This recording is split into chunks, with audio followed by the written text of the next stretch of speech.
and welcome to Jazz Confusion Power Hour. My name is Mel Albin, and I'll be your host tonight.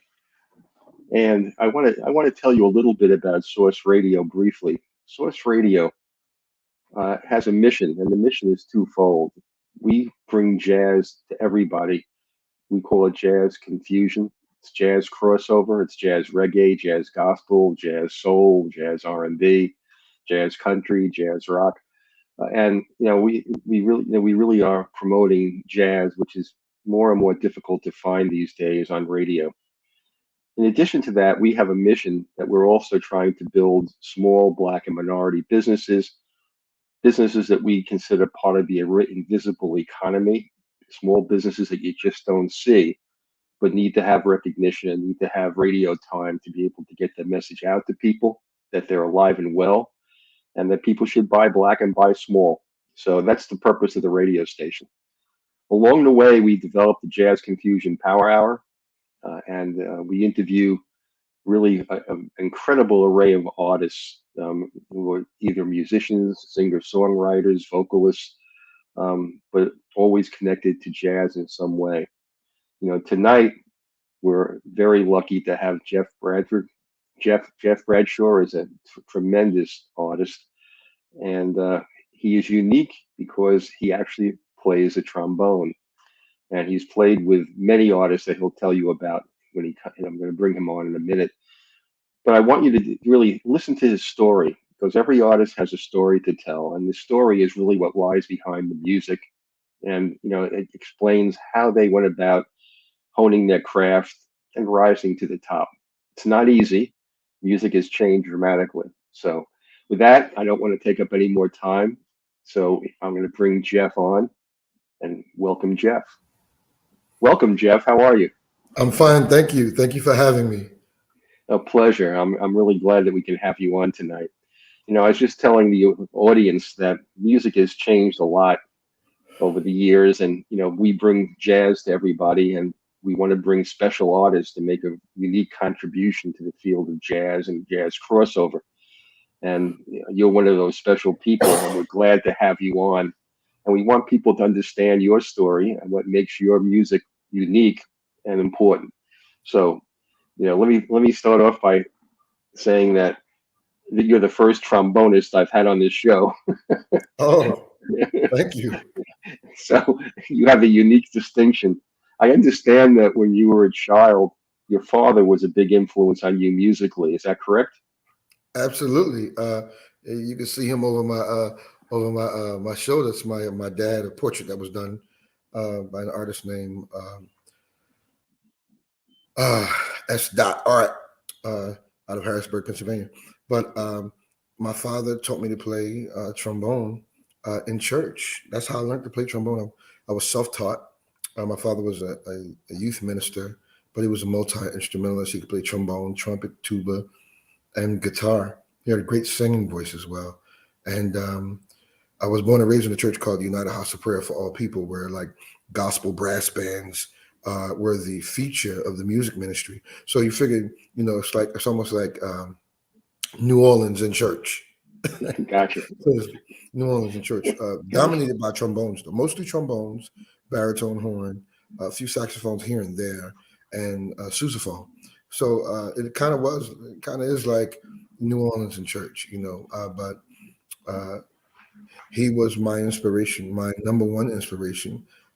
He taught me to play trombone um, like a singer because the way I learned was unconventional. He taught me to play the words of old gospel songs. His eyes is on a sparrow. Amazing grace. These great old Right. um, gospel spirituals. He taught me to play the words of the songs. So, like most instrumentalists, they learn to play their instruments by learning scales, and Right. trombone is position 1 through 7, and you ba da da da da da da ba da da da da da da. But that's not the way I learned. Um, I learned to play trombone by Amazing Grace, how sweet the sound. Those were the first things that I learned to play on trombone. before I learned the positions, which I did obviously learn the instrument. It was the songs. It was the old Negro spirituals, the old gospel songs were the original things that I started from the very beginning. Those were the very first things that I played on trombone.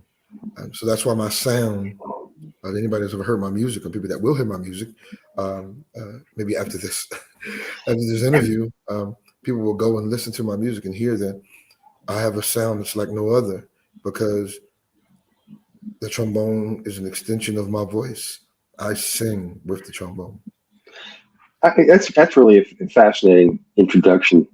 As a kid, um, was trombone something you really wanted to play, or for a lot of kids, it's not the sexiest instrument No, around. no. It's funny you should say that, because trombone was not the instrument I wanted to play. I started as a drummer in the band. I started playing drums in the band, and everybody loves drums.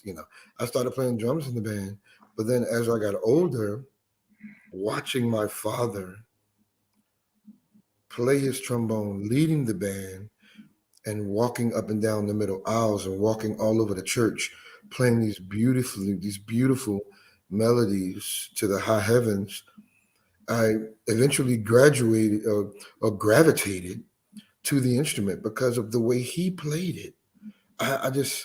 It was something about, and I'm talking about in a church where trombone was a very common instrument. It was more trombones than anything.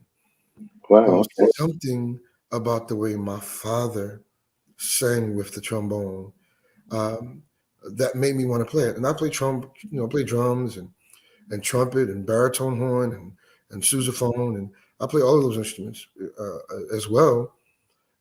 But it was something about the way he played it that made me really want to play the instrument. And then, of course, my father introduced me to, soul music and funk music and jazz. And once I heard Fred Wesley, Right. I knew that I wanted to play this instrument. And I not just wanted to play it, I wanted to play it in a way that had never been played before, because I was inspired by so many. After hearing, Slide Hampton and J.J. Johnson and Sure. Curtis Fuller, after hearing these great men play this instrument along with my father, I knew that it was an instrument that I wanted to play, but I wanted to revolutionize the instrument by playing it in a way that had never been played before. Great. And make it sexy. Aside from the fact that you're a tremendous musician, you're also a songwriter. Musicians come to song differently than vocalists come to songwriting. How do you approach a song? I mean, do you think about the lyrics first? Do you think about the music first? Do you think about your particular instrument and how the song will grow from that sound, or how do you approach songwriting? Every song I've ever written was about some form of spiritual feeling or hurt or love or pain, like any other songwriter. Songs come from places, emotional places, in our subconscious. A lot of times, if I hear a beat, I can write a song. I can read, but excuse me, most of it came from personal experiences, be it good or bad, joy and pain, you know, or just a really funky beat or really funky groove. I hear melodies and words in those spaces. Yeah, that's kind of what I was asking you. Do you hear the words first, or the melodies first, or is there no set pattern when you start to create? Well, songwriting is like telling a story, Right. and I have many, I, I have many stories that I could tell, but it's really about storytelling, and when it comes to hearing the groove and the beat, you just you figure out rhythmically how to tell the story through a really, really good melody. So I guess for you, it's the melody, it's the soul in the melody, and the lyrics come Excuse me. afterwards, or For me, yeah, it all depends on the song. If it's a mid or an up tempo song, a lot of times the beat comes first. okay, I'll just right. I'll just produce a beat and we'll have a drummer play a beat or a groove first. But a lot of times my songs come in my sleep. Yeah. When I wake up, I'll wake up out of my sleep and put on my voice recorder on my phone and write down and sing lyrics or hum melodies or write down what it was about You on know, a napkin or a piece of paper that's on the nightstand. For me, a lot of times, be surprised, a lot of songs come in my sleep for me.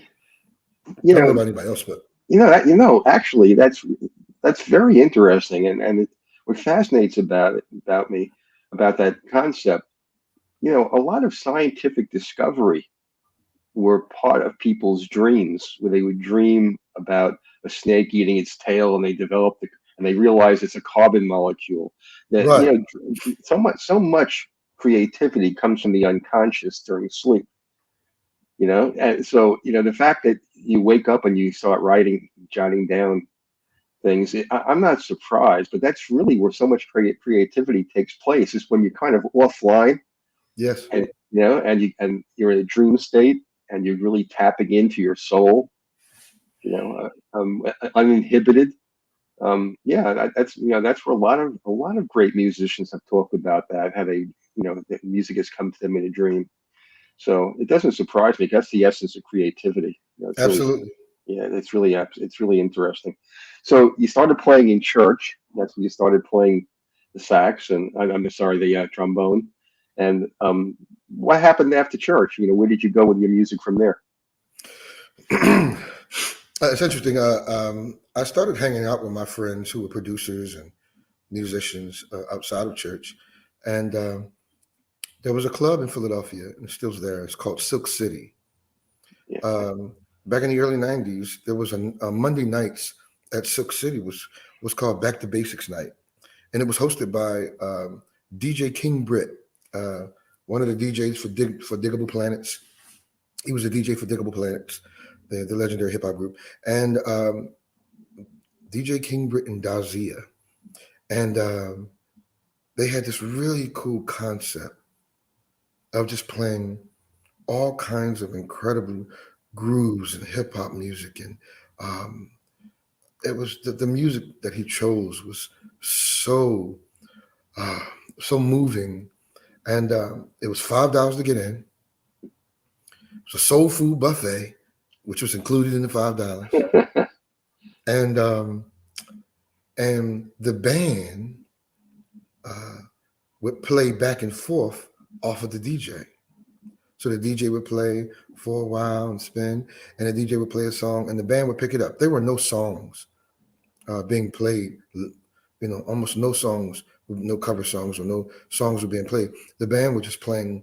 Well, the band was playing cover songs. The band would be playing. Would pick up grooves from what the right, DJ was playing and pick it up from there. And we would create melodies.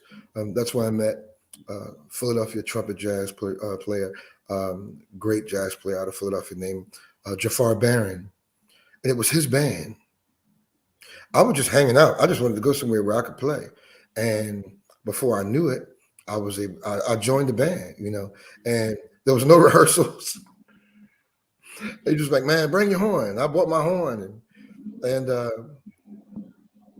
he threw me in the fire. And was this? in Philly, we have this thing called vibing, Mhm. and it's basically when the drummer plays, the bass player, you know, plays a really cool bass line. The keyboard player comes in off that bass line. The guitar player comes in off that bass line. And then the horns, we create melodies from scratch. It's almost like we're basically creating songs and grooves from scratch, Right. from the top of the dome, as we say, from the top of the dome. We're creating and vibing and creating these movements and creating melodies, bridges, and everything. Hmm. You know? And that's something that we did, and something that I learned from Jafar, something I learned being in that space, just walking into a space where we're all going to create from scratch. And when we finished, by the time we were done our set, the DJ would find something that was similar to what we were playing, tempo and all, and be lockstep with the band. And he would start spinning, and we would fade out, and the DJ would start his set. And also when he came back for our set, the same thing. He would play kind of like a song, a funk song that kind of had some horns in it, and we would jump right in, and he would fade out, and we would fade right up in. It was such an amazing, freeing, and liberating experience musically. It was an incredible spiritual experience to just create with your brothers on stage. Were you doing this when you were in high school? Oh no, this was in the early '90s. I graduated high school in '87. Okay, so before you started doing this, did you play in a high school band? I did play a little bit in the high school band. I did. Not a lot, but I did play in the high school band, because for me, the high school band, they were reading music. Right. Something I couldn't do. So I would be in there listening to what they were playing and picking it up. Well, that's what I was kind of trying to get at. Did you learn to read it formally at all in high school? I guess you didn't. No, I didn't. Not at all. I took lessons later in my career. I took lessons later in my career, but I was just picking up. I could play anything I can hear. Anything I can hear, I can play it. If I hear it, I can play it. So, and you got that ear from your dad, I guess, from his Absolutely. tutor. Yeah. Absolutely. Because my father couldn't read music either. Yeah. Well, okay. So you played in the club. You learned, to improvise and to create. Then at some point you ended up going to a record label. I think your first label was your first label Hidden Beach Recordings. Is that your first label?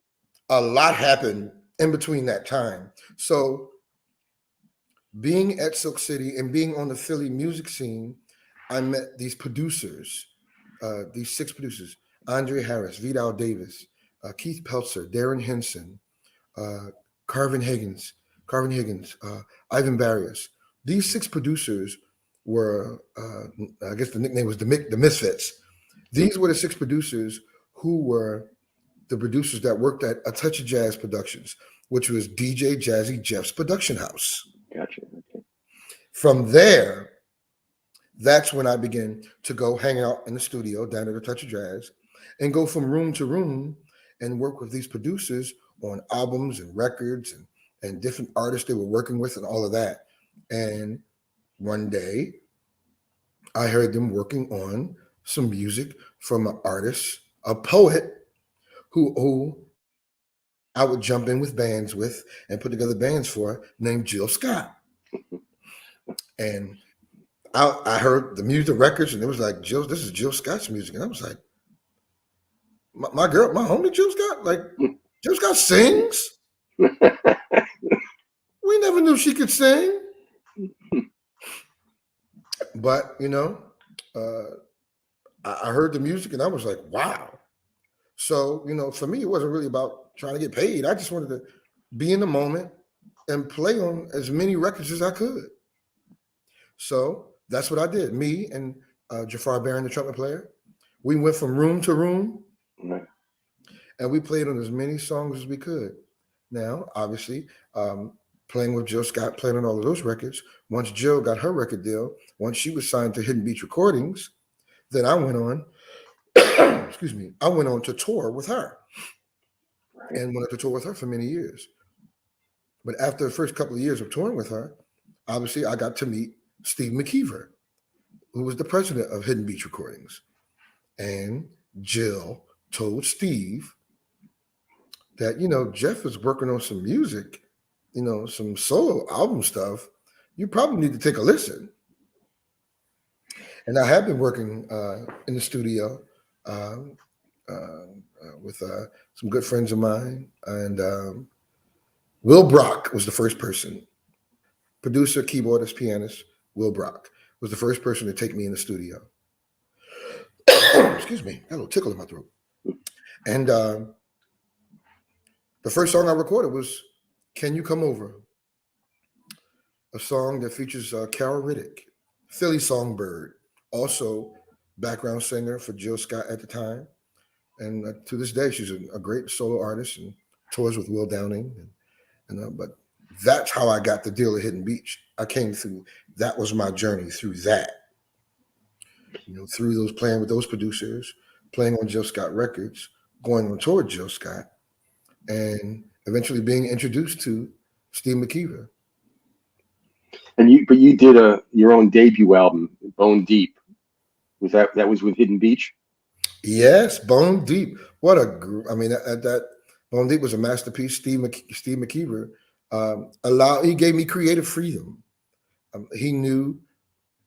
I don't think he really knew at the time that I had the relationships that I had with, I could call these artists. And I think I called every musician in the city to come to the studio to work on this album. I used so many musicians, so many people. And I started calling all of my artist friends, starting with the first single with Jill Scott, a very hot Floetry, Glenn Lewis, Gerald Veasley, even Darius Rucker. Darius Rucker, who had just signed a one album deal with Hidden Beach, who was a good friend of mine, got on the record. And Dombey. I mean, it was Bone Deep is a masterpiece. It got terrific reviews when it came out. I mean, I remember that album actually. Yeah. I've always loved jazz and blues. That's always been my home. So I remember Bone Deep. It was really groundbreaking in a lot of ways. The music was just so. It was the kind of Robert Glasper kind of album long before Robert Glasper. Yeah. It was an album of a soul jazz kind of artist with features from some smooth jazz artists, a soul artist, a neo soul artist. All of these great artists that I had on the album. I was doing albums like that then. 2003, next year, Bone Deep will be into 2023. Bone Deep will be 20 years old. I know. The 20th anniversary of my first album. Wow. Yeah. Yeah. Tell me something. I'm still so curious about the trombone. What can you do with a trombone that a trumpet player or sax player can't do? What is it that makes that sound so unique? First of all, it's the size of the instrument, because it's a warm tenor voice.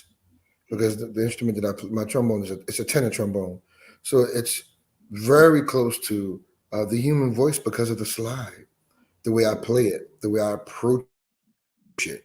It's the slide that makes the difference. The slide and the tone of the horn sets it apart from any other instrument in the world. Well, usually when you think of frontmen, for a band, you think of sax players or trumpet players. You don't think of trombone players, but that's the unique space that you were building. That a trombone artist can be the lead. I mean, absolutely. And especially, because obviously there have been great band leaders, great trombone artists in jazz, and like the J.J. Johnsons and Fred Wesley, who went on to have his own bands, and obviously went on to have R&B single, House Party, to be a solo artist. So I'm not the first. Fred Wesley was one, and I'm talking about not just a band leader, but a trombone artist in mainstream music. Right. Not just a jazz artist. Because I don't consider myself a jazz artist. I didn't start in the jazz clubs. I didn't learn to play trombone through the traditional way, through jazz standards. And even though I love and appreciate and respect it all and listen to it and can listen to it constantly, I consider myself more of a soul artist, a soul music artist, or a soul jazz artist, that plays trombone. I have so much respect for a lot of my friends are great jazz trombonists. Vincent Gardner, Wycliffe Gordon. These guys are so, these guys are, Saunders Sermons. These are some amazing, and I'm talking about my peers. These guys are just incredible jazz trombonists. I think they put me in the jazz category maybe because of the instrument. Some of my songs, I think, fall under jazz. Soul of the Bahia, I'll Always Think of You. I mean, there's some really beautiful songs that I've played. Um, Humbly, I say that. But I'm a soul baby. You know, I'm a soul hip hop baby. So I don't know how it's like inside of me, I'm a soul hip hop baby. So when I play and I create music, that's what my mind is on. My mind is thinking where that beat is. The beat needs to feel like hip hop. The beat needs to feel like hip hop. But the melodies, the choruses, everything needs to feel like soul music and gospel because that's where I come from. That's who I am. You know. Well, yeah, that was part of my real interest in having you on the show because, I mentioned we play jazz. I call it jazz confusion, because we've had jazz reggae artists on, and you fit so perfectly into the jazz, hip hop, R&B, soul crossover. I mean, and that's really, I think, what really fascinates me is, how someone can move into the different genres so smoothly and integrate them, and then integrate them into an instrument like the trombone. It's not to me, it's just not an easy thing to do, and that's really Right. unique. So your approach is really so interesting. So what did you do? Okay, after your breakout album, what came next? What did you start working on? Well, what happened for me was, I was ready to record another album. But when you're on a small indie label Right. with one really big fish in a small pond, which I consider Hidden Beach was a small pond, and Jill Scott was the big fish, I was trapped. I had to wait because they're holding the budget Right. for whatever Jill Scott's going to do next. So I had to wait 9 years Mm. to release another album after my first album. So what I did was I went on tour. And in those 9 years, I did tour. I toured with Jill. I was the musical director for Floetry. I toured with The Roots. I toured with Kurt Franklin. I toured with Jay-Z. Wow. I toured with Mary J. Blige. I was busy. Yeah. I toured with Tyler Perry.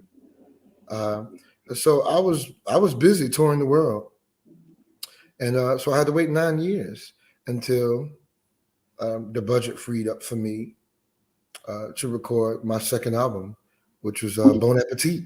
Right. Were you writing all this time anyway? Were you still composing? Absolutely, Yeah. absolutely. I was ready to go. By the time it was time for the album to come out, I was ready to go because I had so many concepts and so many things that happened. I got married. Um, I had another child. Um, so a lot was going on in my life. During that time, I got married and divorced in that span. I got married, was married for 5 years. I had a beautiful son. But in the midst of that time, I was touring, got married, got divorced, and all of that time happened while I still was waiting to put out another album. But boy, did that give me so much material for that album. I'm sure that's what I was wondering. I'm sure you were composing all that time too. Oh, So, absolutely. Bon Appetit come before. I know you had an illness that I wanted to talk about and how that may have affected your music. Did Bon Appetit come out before or after you went through your illness? Far before I released two albums before my illness. So it It was was Bon Appetit. 2013 was your next album. Is that Yeah, right? so yeah, 2013, Bone Deep Right. came out, and then 2015, Jeff Bradshaw and Friends Home Right. live album came out, and then I fell ill in 2016. Right. So, what was different about Bradshaw and Friends from Bon Appetit, or what were you transitioning? What were you how would you explain your evolution as a musician, as an artist? It was my third album. Um, I've always created albums like movies. I always wanted to make my albums events. I just want to be like, oh, it's a really cool album. The tunes are cool. I want people to feel that way. I want people to feel like when you listen to a Jeff Bradshaw album, it's an event. So people always said to me, man, I love your music, man. I really love your music. But when I see you live, that's when I totally get who you are, like to my bones. So I decided to do a live album, but not just any live album. I was going to bring in some of the most creative and amazing people to be a part of a live album. I swing for the fences. So I called Najee and Will Downing and Kenny Lattimore and Trombone Shorty and Kim Burrell and Take Six and Tweet and Robert Glasper and Eric Roberson and all of my great friends to join me for one night at one of the most prestigious venues in Philadelphia, the Kimmel Center. Where the Philadelphia Orchestra plays. And one of the most prestigious, one of the most beautiful venues, probably the most beautiful venue in our city, and bring 5,800 people from Philadelphia in front of my hometown fans and do something that's never been done before. And that was to be the first African-American artist to record a live album on that stage. And a live album with multi-Grammy award-winning huge artists, And I probably have a few extra gray hairs from that process. But man, we had a 14, 15-piece band, 12-piece string ensemble, and a room full of Philadelphia love. And we created this great work. Man, what a great day. Yeah, that's really incredible. I know a lot of the artists that you mentioned that you had perform with you, Najee in particular. I have friends. My friends are Pieces of a Dream. Of course. James Lloyd and Curtis Harmon, and those are my big brothers. Yeah, and Najee, of course, records with them in the studio on occasion too. So, you had a tremendous array of super talented artists for that live performance. So it was really quite remarkable. So okay, so now you have this major piece of music out there, and you get ill. What happened? Probably 20 plus years of eating like crap. Eating like crap on the road, touring the world, eating any and everything that I wanted, not being responsible with my eating. And diverticulitis was the boogeyman. It was the monster that came to get me and to change my life. It was diverticulitis. For those who don't know, diverticulitis is when blood-filled pockets form on the walls of your diverticula in your large intestines, and it stores food because you have a lack of fiber in your diet. You're just eating pizza and wings and steak and pasta and whatever, but not enough salad and green vegetables. A lot of that food stays in your large intestines and rots, and blood-filled pockets form on the walls of your on the walls of your large intestines, and it's beyond painful, and it causes you to hemorrhage on the inside, and not my finest hour. Sure. It changed my life, and like the worst part of it for me was not just being sick, but being a musician who's toured the world, who's made a lot of money, who's done really well, toured with some of the biggest artists in the world. The one thing that slipped through the cracks was I didn't have health insurance. Wow. Okay. So now, trying to keep up with medical bills, now I'm broke. I spent all my money, medical bills, trying to keep up my life, kids in school, trying to keep myself together and take care of this horrible intestinal disease, and I lost it all. I lost it all. But thank God that I had amazing people in my life. You know, I don't use the word friend lightly. I don't throw that word around because you don't really know who your friends are Yeah. until you're on your knees and you need somebody to pick you up. And a really good friend of mine, former head of A&R at Hidden Beach Recordings, Charles Whitfield, really good friend of mine, really good brother. He reached out and was happening. He contacted Jill Scott. And Jill said, well, we're going to launch a GoFundMe page for you. We're going to let people love on you. You know, we're going to let the world love on you. Those are her words. Because I was very reluctant. I did not want to do this GoFundMe thing. I didn't like it at all. And Jill said, you've given your whole life, almost your whole life, to the people of the world and sharing your gift. Let people love on you. And so I did. So we launched the GoFundMe page. And then part 2 was Jill was going to launch a benefit concert for me.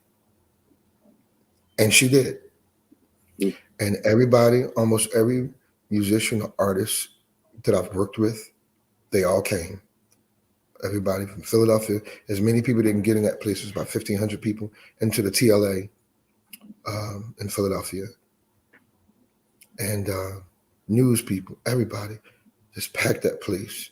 And every artist, so many artists, Robert Glasper, Bilal, the Baylor Project, Mesa, Kenny Latimer, so many people were there for me. A good friend of mine, a big concert promoter out of Washington, D.C. named Darryl Brooks.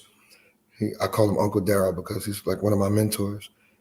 He surprised me and brought DJ Cool and Sugar Bear, the leader of EU from D.C. And it was such an amazing night. Kendrick the Family Soul was there. It was just so many people. Demont Pender, an incredible artist, live abstract artist out of DC who paints live on stage, painted a picture of me during the concert. Wow. And you can't see it. It's on my wall. And I wish I could turn my laptop around so you could actually see the picture. Can I do that? Sure. Yeah, if you want to, go ahead. You know, you mentioned Mesa. Mesa's my artist of the week this week. Oh, that's my girl. Yeah, she's fabulous. I've known Mesa for a while. There. Oh, wow, that's great. That's great. A big picture. That's the picture he painted. That's amazing. On stage that night. With the cigar in my mouth, of course.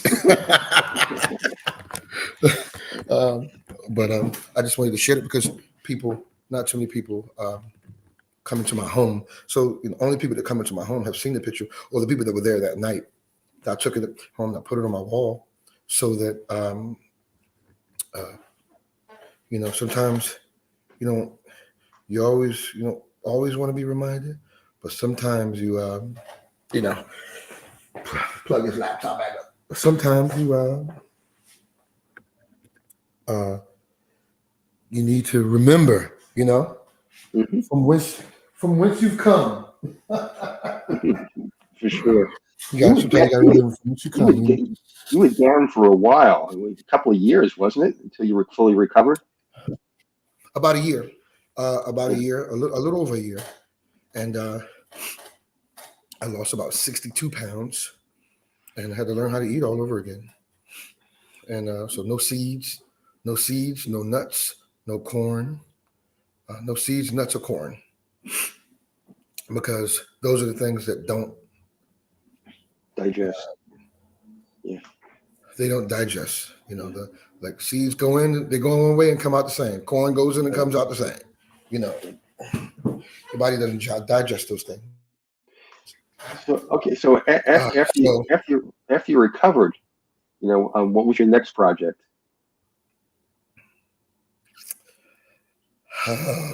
So After I recovered, and shout out to every club and promoter that came and looked out for me. I worked more 2017, 18, 19 than I worked probably some of my whole career, just from every talent buyer and every festival and every club owner all over the country.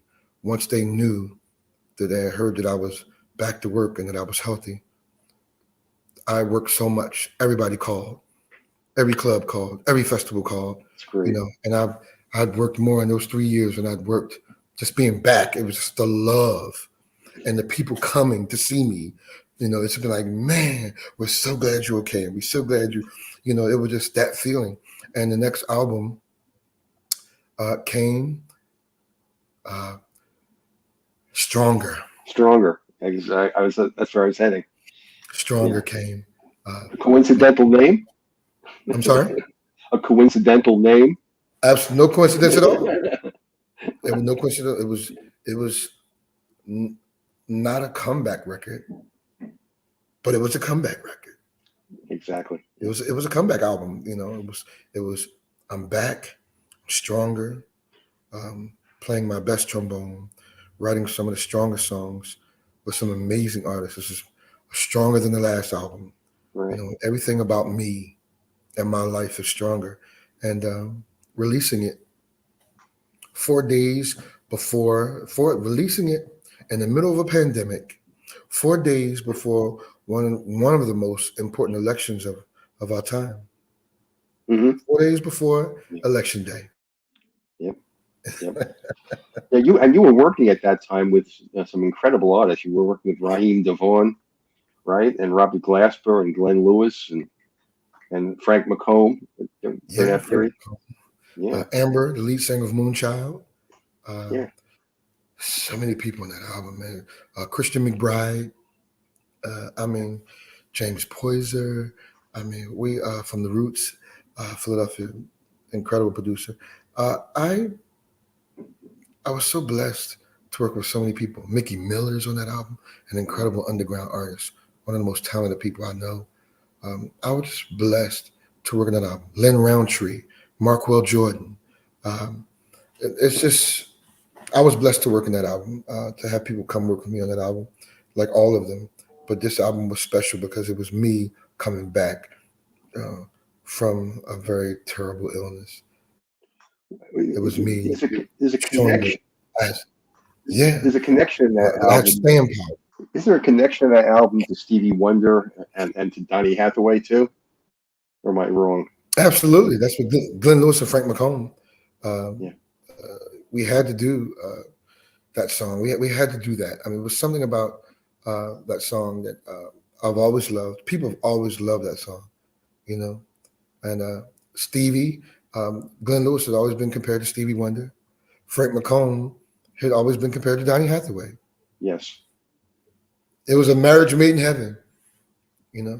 And I recorded this album at the Great Hampton Studios, owned by Jazzy Jeff, the Great Hampton Studios.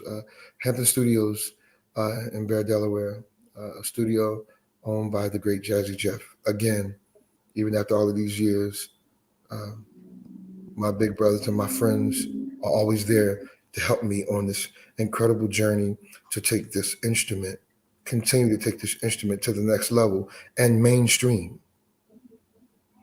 You also released a single, I think, about that time, I Do Sincerely. Yes. I Do Sincerely, featuring Marsha Ambrosius, who's also on the album, who's on every album. Marsha's on every album. But yes, Marsha Ambrosius, a song she wrote that I produced called I Do Sincerely. It's a favorite. We did it on the live album. We did it live on the live album, but I had never released the studio version of the album because we did studio version first. And then I decided to do a live album. So we shelved it. We just let it sit for a while. We put it in the crock pot. And then when it was time to release the new album, Marsha said, you should release the studio version of I Do Sincerely. And that's what I did. And I'm so glad that I did. People love that song. Yeah, it's a great track, a super track. And you also got to work with Christian McBride and also with James Poyser, right? I had to pay tribute to the master teacher, Herbie Hancock. Herbie Hancock. Yeah. You know, it was. He's the master teacher, and I don't even know if he knows who I am, but I'm I'm sure he somebody does. that has been a fan of his since the '80s, and Butterfly is one of my favorite Yeah. songs Yeah. by him.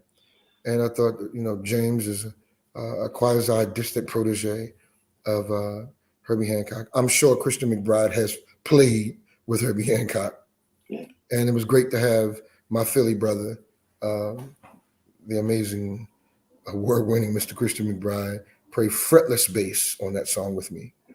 It was an honor. Yeah, that's terrific. That's you produced some really terrific tracks along the way. Thank You know, you. a question: before your illness, after your illness, did it change your music at all, or change your approach to music, or what was important to you? You know, after going through that period, or were you still the same person, basically? I That's a very good question. I am very purposeful about every song and every album that I make sure that when I'm no longer here, that people will always know that I was purposeful about the songs, the approach, the artist that I chose. But after my illness, I became even more purposeful, not taking anything for granted, and 10 times more purposeful about my music after my illness. Absolutely. You know, purposeful is an interesting phrase. You know, I've heard Bruce Springsteen use that phrase that when every song he does, he's obsessive about it for the very same reason that you gave, that his music, he said, isn't just about him, it's what occurs after him and what that music will represent down the road. You know, so everything has to be crafted so perfectly. You know, and that's what really makes a great artist great, because their music, they're thinking of their music not just when they're performing it, but what people will think about it after they performed it. Right. You know? And that's just an important attribute, to people that are very successful in in the industry. It's not just the fact that I got a record contract, I did a record. It's what the record represents when it represents them. Long after they've all recorded or produced it. Right. Yeah. So that's what makes musicians really really great and inspires them to go on. Absolutely.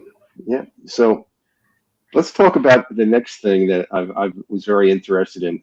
It was Cape Town, South Africa. Mm.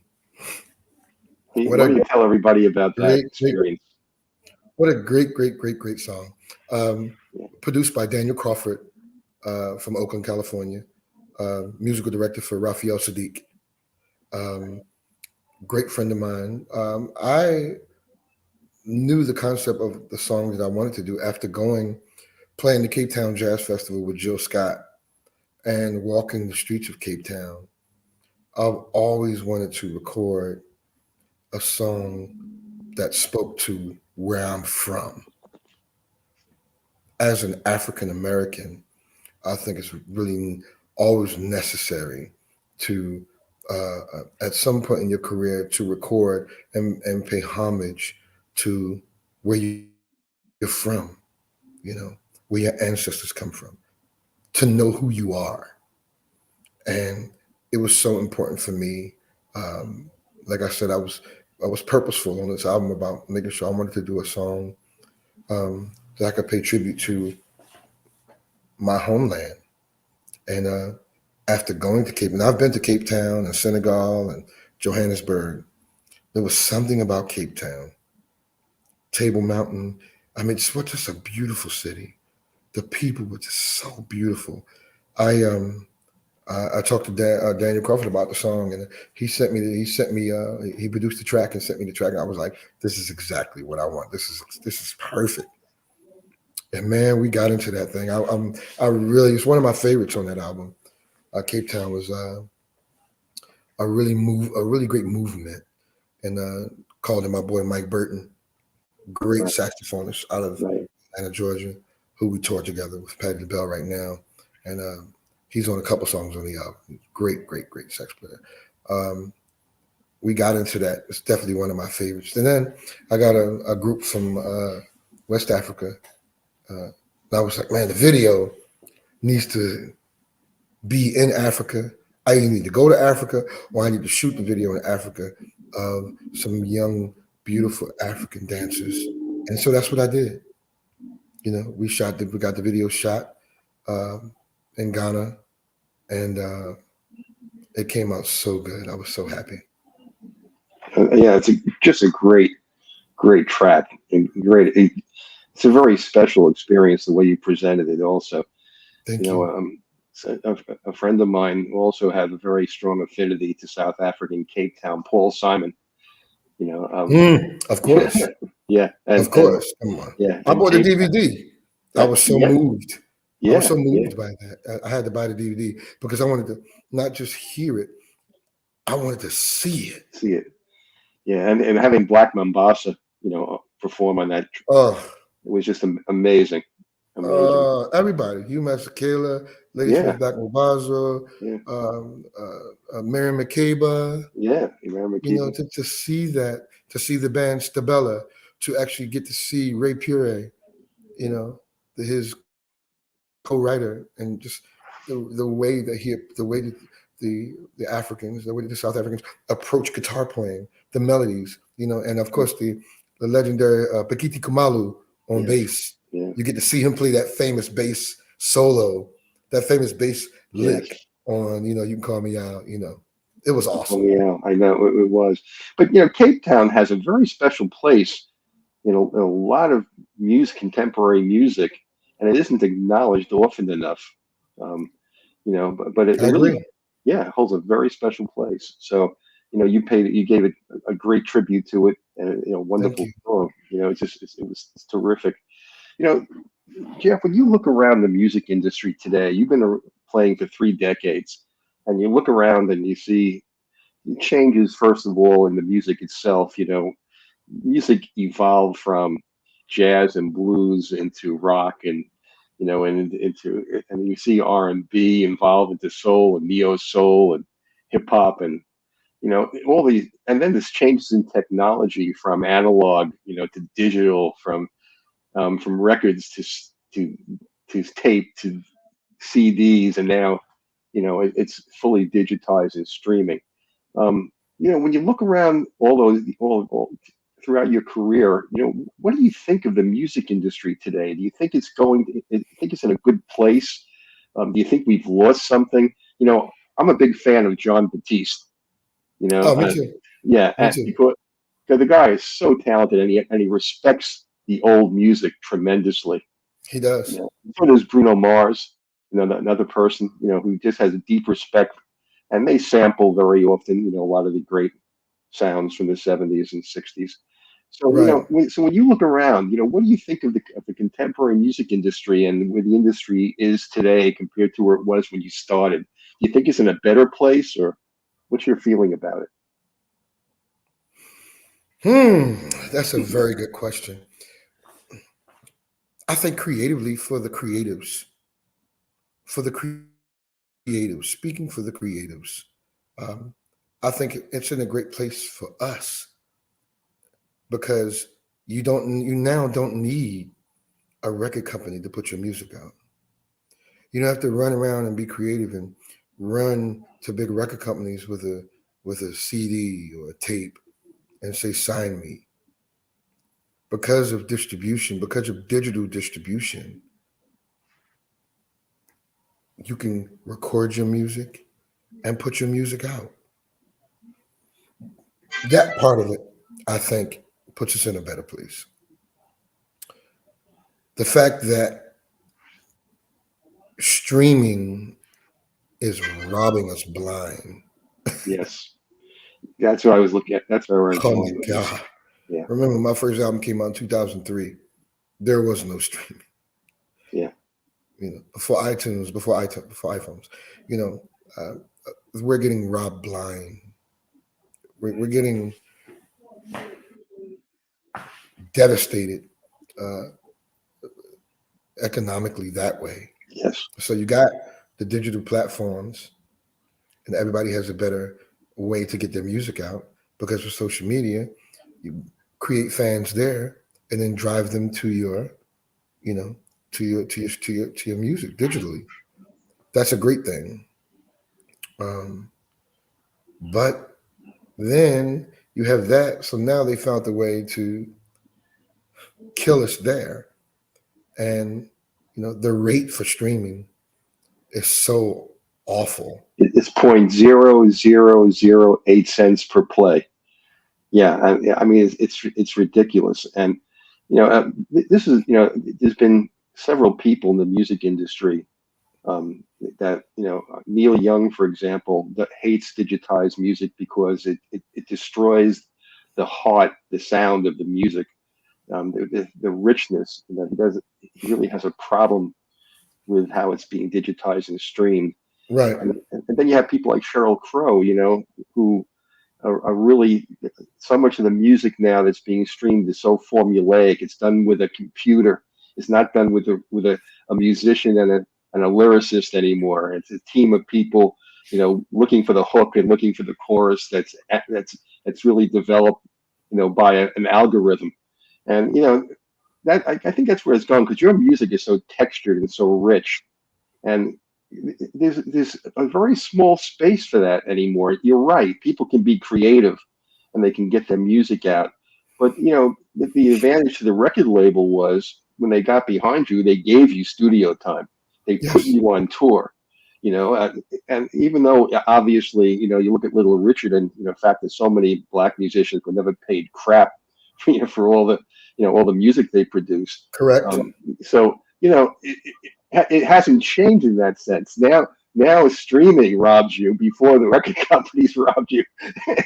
So right, yeah, streaming, you get killed streaming. Yeah, I mean that's why a lot of us, instrumentalists, that's why we print up, we have CDs made. Yeah.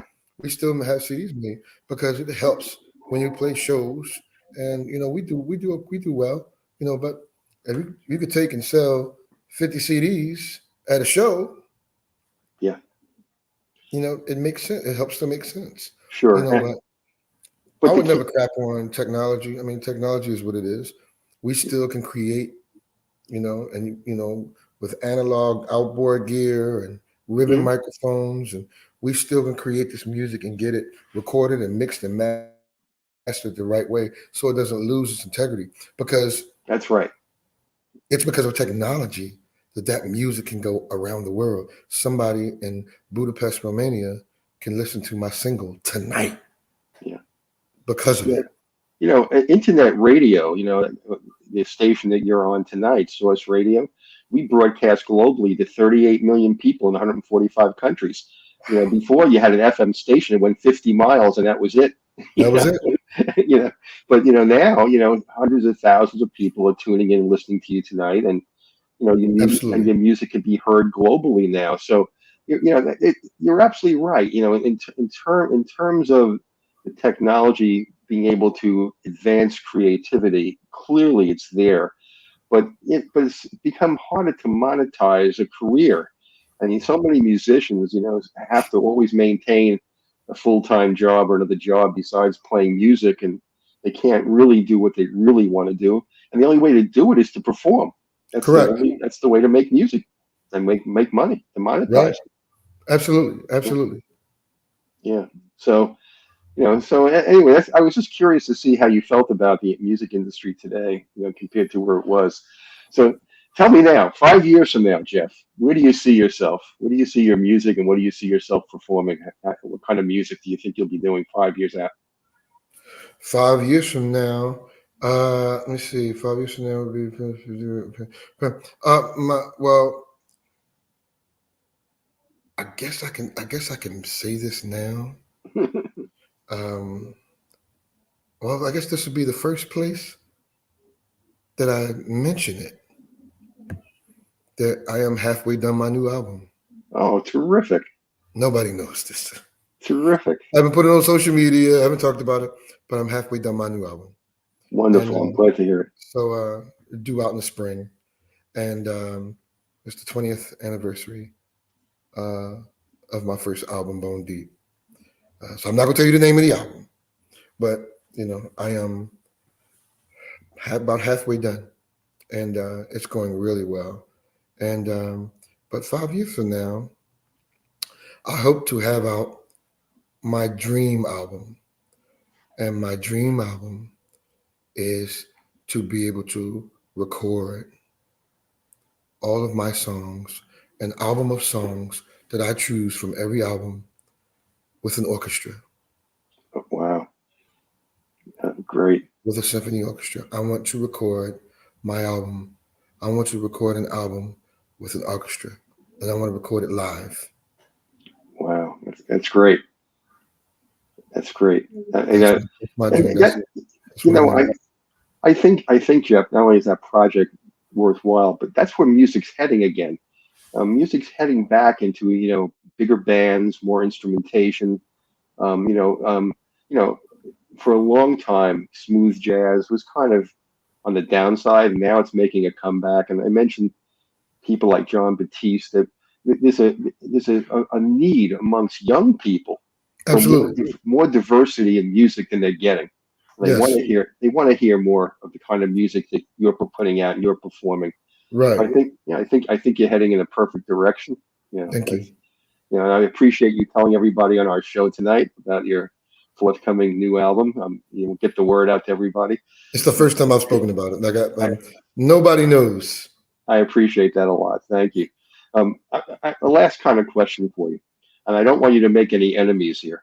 If you had Oh, to, if you had to pick two people on your bucket list that you would love to be on stage with, playing with, who would those two people be tonight? two people on my bucket list, Yeah, that you would love to play with, people that are alive. preferably.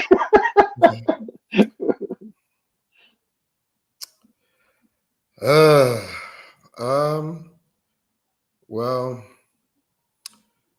I'm a huge fan of Kurt Whalum. Wow. Okay. I'm Good. such a huge fan of Kurt Whalum. And I would love to do a record. I would love to do a song. Um, I would love to do a song with Lenny Kravitz.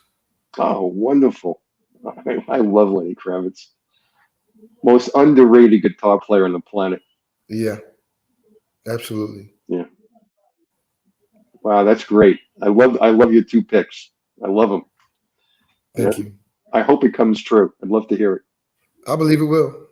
Yeah, that would The be sky's the fantastic. limit. There's nothing I've wanted to do that musically and recording music that I haven't been able to do. I only walk through the doors that are open for me. What words would you have to close out our interview? Pretty much, what words would you have for your fans or people listening into you for the first time that you want them to take away from you know who you are, Jeff, and what your music represents? What is it that you want to tell people? I'm a father of 5 beautiful children.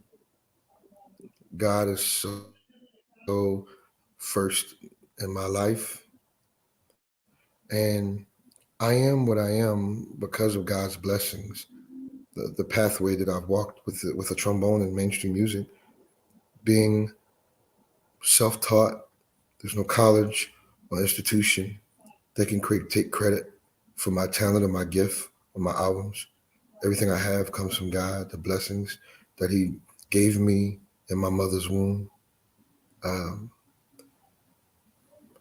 I believe that you can do anything you want to do. I'm trailblazing in a lane by myself. There's no other Jeff Bradshaws. I don't compare myself to anybody because there's nobody to compare me to. No, I'm in my own lane, and somebody will compare me to somebody later. But I love being a trailblazer. I love being in my own lane and not having to listen to music to listen to what everybody else is doing to try to figure out what I should do. I should do whatever I feel. And any other young creative in this business, you should do exactly what you feel. Great, wonderful, wonderful advice for people, especially people coming up in the music industry today. Be true to yourself is what you're saying, and Absolutely. and that's a good place to be. Let me Absolutely. pull this. Let me pull this up on the screen so we can tell people if they want to reach you. Why don't you tell people a little bit about how they can contact you? Oh yeah. On Facebook, Twitter, and Instagram, I am Jeff Bradshaw. I am Jeff Bradshaw. The website's there. I post every day on social media where I'm going to be, what I'm doing. Uh, I rarely post myself cooking hamburgers and all.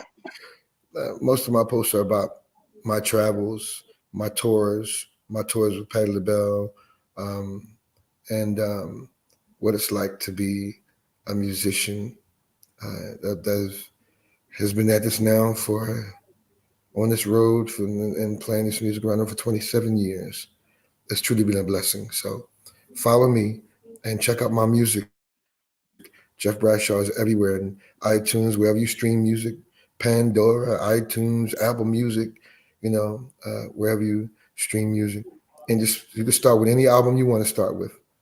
But I think you should start with Bone Deep, start with the beginning, and see the progression of my music. Thank you so Wonderful, much for having me. This was wonderful. One truly a pleasure. last thing: any places you're going to be performing you want to tell people about? Anything Well, this special? weekend in Philly is all sold out. My next show on the road is December 29th. I'll be at the St. James Live for a pre-New Year's Eve celebration concert. St. James Live in Atlanta, Georgia. In Atlanta, Georgia. December 29th, St. James Live in Atlanta. Let's go. Wonderful, wonderful, Jeff. It's been an absolute pleasure. I'm glad we had a chance to do this finally. Yeah, absolutely. We So got it done. yeah, We stayed with it. yeah, we did. And I want to have you back again. So Please. yeah, we will, and you'll be coming up as one of our featured artists also on Source Radio. And Thank you. again, it was a pleasure. So you take care of yourself, and we're looking forward to more great music from you. Thank you so very much for having me.